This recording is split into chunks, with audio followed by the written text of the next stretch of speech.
to lead a project, certainly an LNG development project, it really, to my view, takes a different kind of animal. What could you share about what's unique about development projects? You look at projects that are either, in feed, you've got this recipe book that you just sort of follow. The development side, it can take a long time. So trying to get people that have the energy and the stamina that can withstand the uncertainty, it's difficult. What does it take from a project leader or a project manager to really build a team that performs? Create a clear sort of vision, something that one could articulate and draw out and just motivate people. At least half of the project is managing the outside parties. So what did you find in that regard? We sort of pulled everything under sort of one umbrella and brought it under that contractor. If you're going to build this and they're your contractor of choice, they have to own it. That, really motivated the contractor. Sometimes challenges bring out greatest innovation. You guys came up with some very creative, competitive feed process that I actually hadn't seen before. So let's just share a little bit about that. We ended up doing competitive pre-feeds and, sort of a design competition. Ultimately, the contractor that we signed the EPC agreement with had a fantastic solution. I think it's one of the best I've seen. How do you work, and what's it like working with a team that has that at the very, very far end, but with lots of challenges in between? Blood, sweat, and tears, and just a constant, sitting down with the team and just reiterating what we're trying to create and what that vision is, and you just can't back off at all. If you were going to give some advice as a 40-year seasoned project manager, and specific to project development or just project leadership, anything that you would offer as a nugget?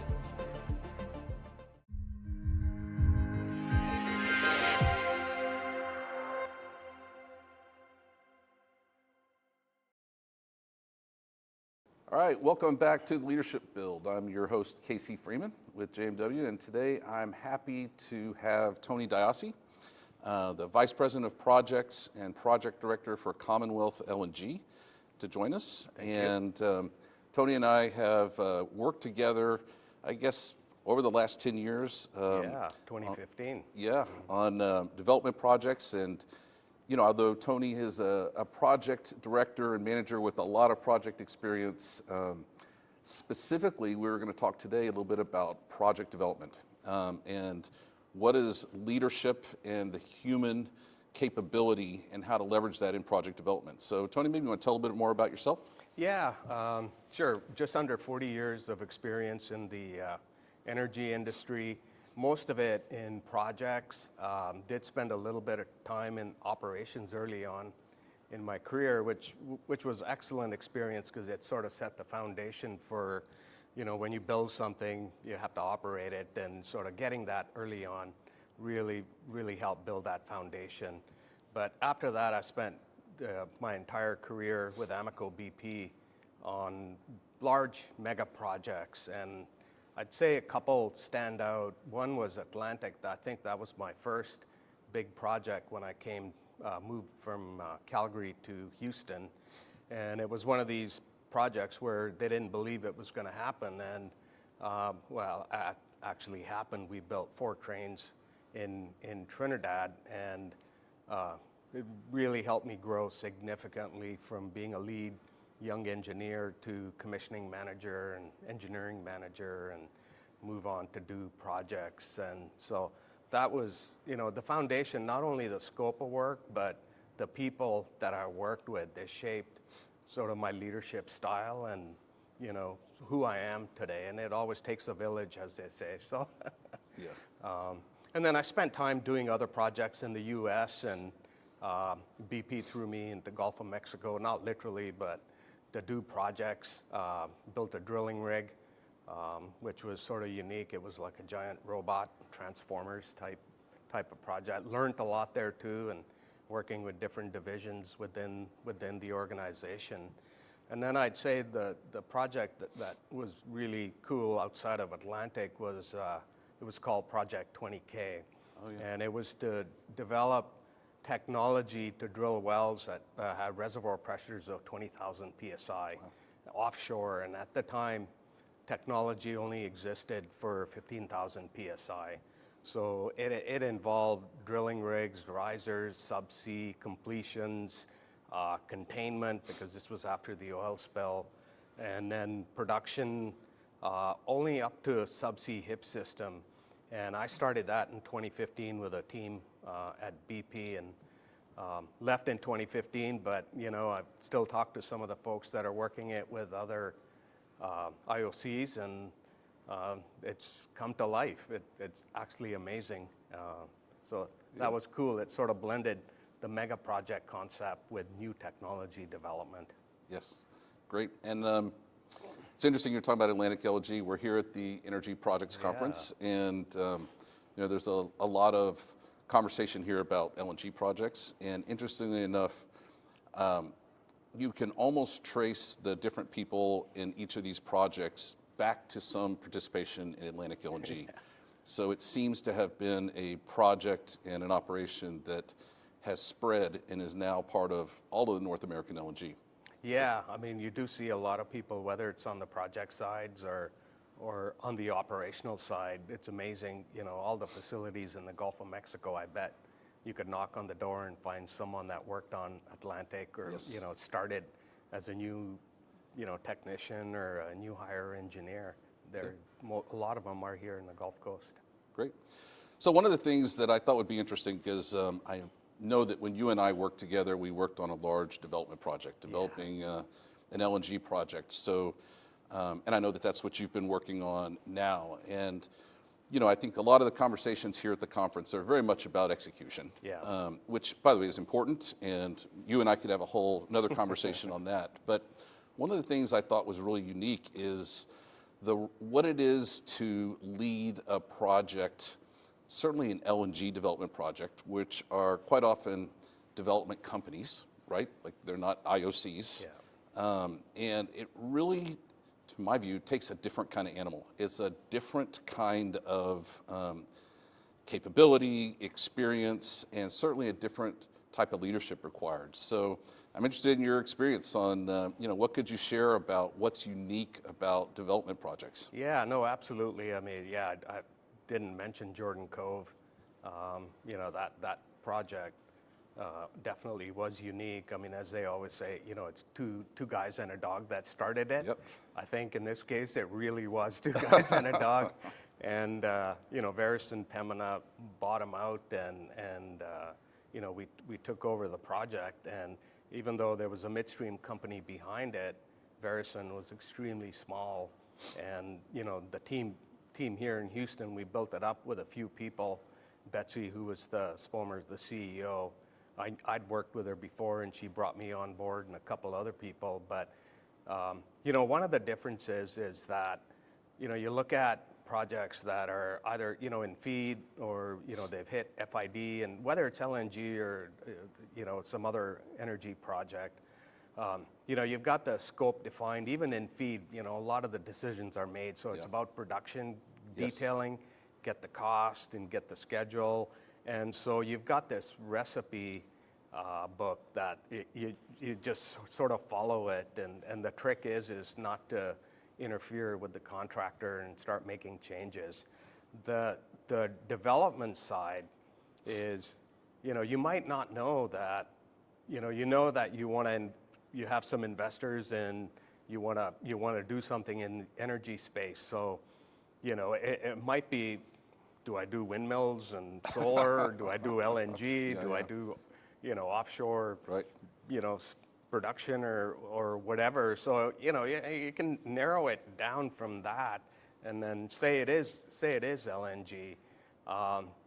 You might not know the location. You don't know what technology you're going to use. You don't know the regulatory requirements. And, if you don't understand the complexity of getting an LNG project off the ground, just the customers that are required to underpin that kind of investment, you've got to get long-term sales.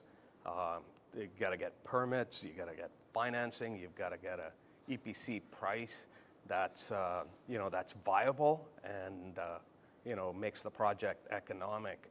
And so that can it can take a long time. So there's projects like Jordan Cove. I think from the start to when we sort of left it, I think it was probably close to 15 years in development. And originally it was an import terminal, then I went to an export terminal. So trying to get people that have the energy and the stamina, Yeah. and that can sort of withstand the uncertainty, it's difficult. And so on Jordan Cove, I had worked with a number of people on Atlantic and other projects at BP that I knew would fit in and could focus and drive and really push hard to bring things to closure. And the other thing you have to do in these development stages is engineers are used to, here's my discipline and I'm going to do that. That's it. Yes. And so one of the things you have to almost do because of budget constraints is you wear three hats. And Yes. so it was really successful on Trinidad and Jordan Cove. Yeah. Where we had people and we hired them in disciplines, but then we said, look, you're going to be a PE, you're going to do this, you're going to help with the due diligence, customers. And Yes. so, that motivates people, and because it's, cycle in terms of what their discipline, call is, it varies quite a bit. Yeah, I ran into one of the project engineers that we had worked together on that project, and one of the things he shared with me yesterday was he got 10 years of experience in the 4 years that he was there on the project, and he also referenced that as challenging and as busy and as crazy as it was, that it set the bar for him for what team is and what it is to work as a team. So how would you kind of, so on one hand, I attribute a lot of that to you because I think that's, team is sourced by a leader for certain. But what does it take to kind of, with all of that ambiguity, lean team, people doing 3 jobs, lots of uncertainty, don't have a playbook yet or the recipe. What does it take from a project leader or a project manager to really build a team that performs? Yeah, I mean, one of the things was to create, a clear sort of vision and, something that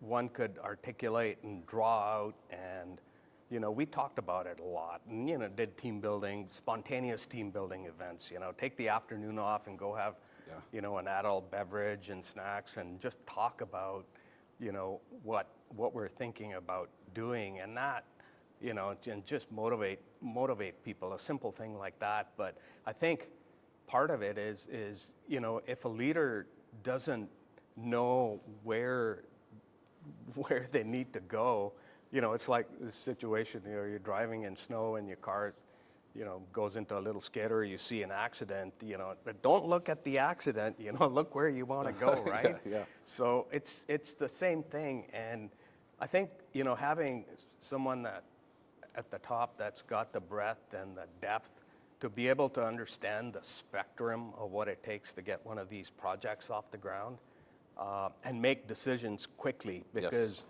it can really demotivate a team where you're studying and you have paralysis by analysis, and it doesn't help. It doesn't help, and people get fed up with it. So there's a lot of little simple things of involving the team. They make a recommendations. Have the guts to make a decision. Yes. Yeah.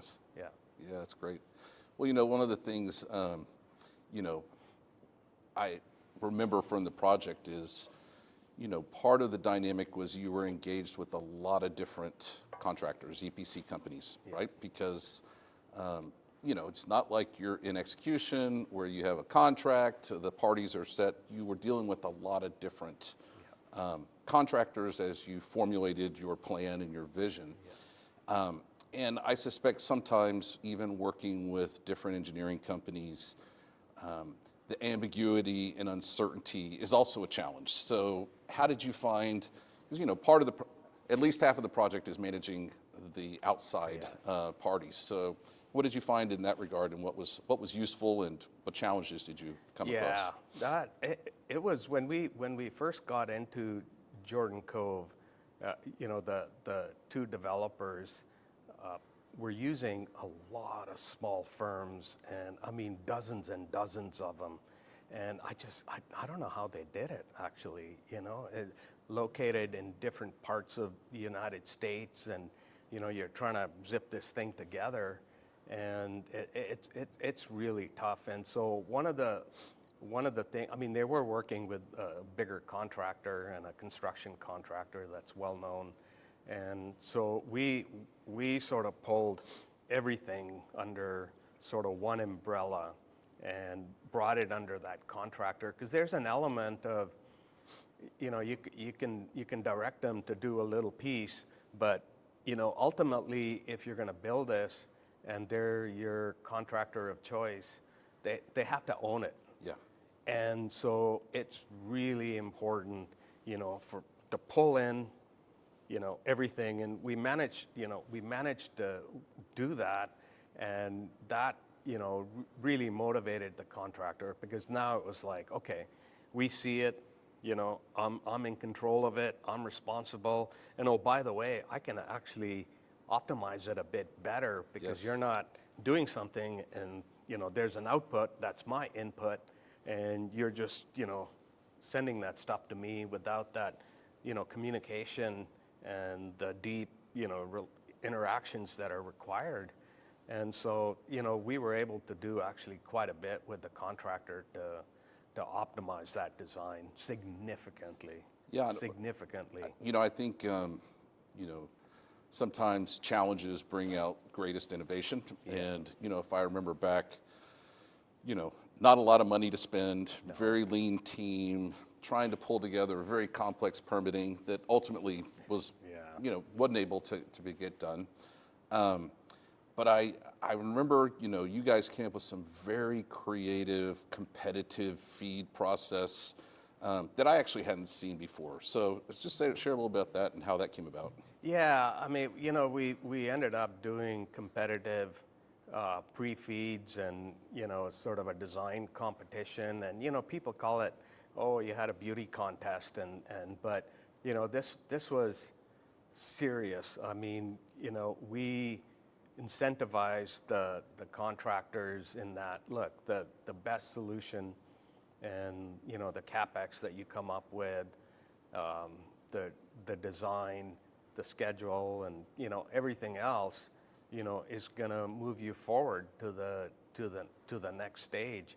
And it was more than, okay, we'll go to our licensor and get this and that, and we'll put it together. It was like, you really need to dig deep. Yes. And, ultimately the contractor that we signed the EPC agreement with and won, had a fantastic solution. I think it's one of the best I've seen. It really was. It's unfortunate it never got built.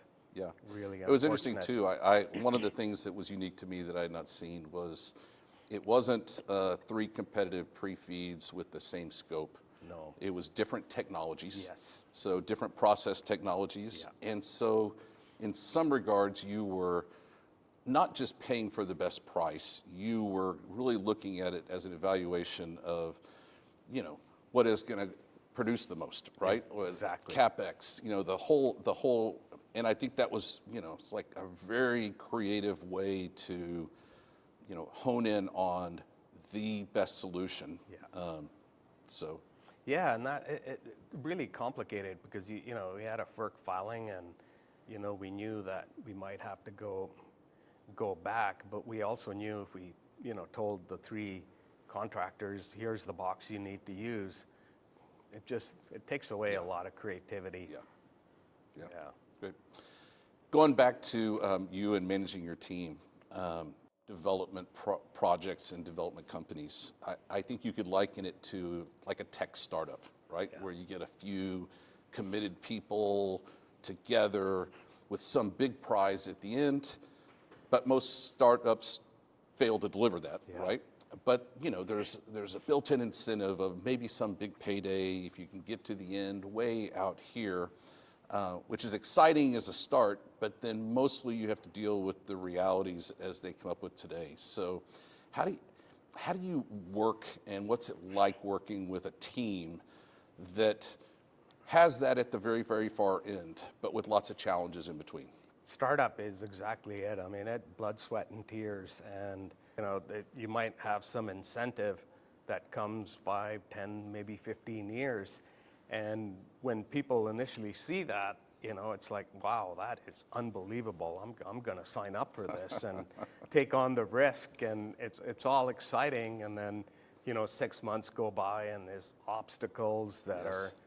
are, feel impossible to solve. And so that incentive sort of disappears. And, it's amazing as much as you talk to people about it's in their control and they're a part of it and they're going to shape, what the outcome is. Yes. And so they can have that incentive in there. But human nature, people just dive to, it's not going to happen. And so, that tends to sort of get pushed aside. So, what do you do to, keep people? And again, you said it earlier, it takes, a unique type of individual.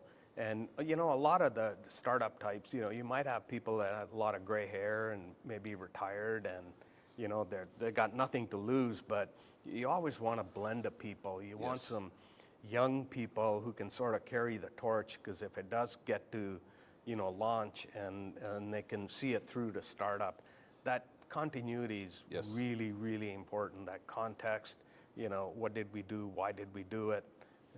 You need to pass that on. So I think it's just a constant, sitting down with the team and just reiterating what we're trying to create and what that vision is. And you just have to be, you just can't back off at all. You got to have a extremely strong will. Yes. And there's just nothing blocking it. And That's great. I'm reflecting on, in the outdoors community, mountain climbing, extreme sports. They have this saying that there's type 1 and type 2 fun.